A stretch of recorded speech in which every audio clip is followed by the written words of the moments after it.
Hello and welcome to the second video on the Mind Flayer and how I play the Mind Flayer in Dungeons and Dragons. Now, in the first video I gave a brief idea on the stats and how I like to play the Mind Flayer, its weaknesses and things like that.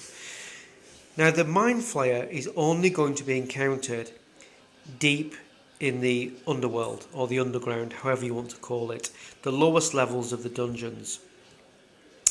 Now, bear this in mind, okay, when you play the Mind Flayer, and this is how I use the Mind Flayer in my game.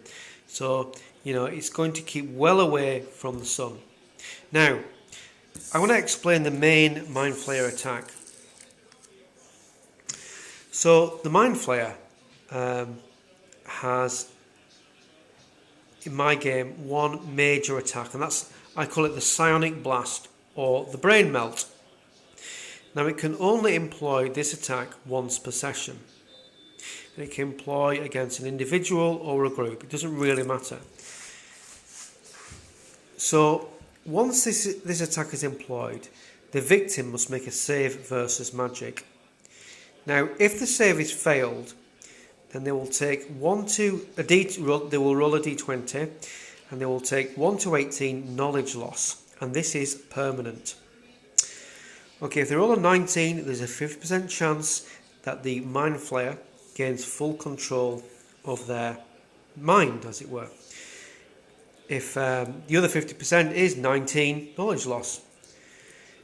If they roll a 20, then the Mind Flayer gains full mind control of this individual, and that's permanent. Okay, so this is a very, very powerful attack. If the save versus magic is passed, and it's passed on a natural 8, then the Mind Flayer will take D8 damage, and that's explosive.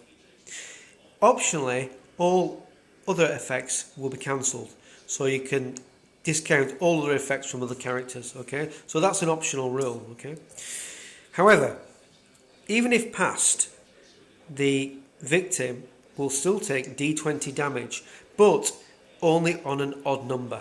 Okay, so if they roll an even number, there is no damage. Okay, so that's the Mind Flayer's main attack, and it's only employed once. However, in my game, the Mind Flayer also has a very powerful magical item called the Rod of the Mind Flayer. This is a black rod which he'll carry with him, and it does the following. It has the following abilities. You can see them there. I'll explain a little bit more about this in the next video. Okay, thank you.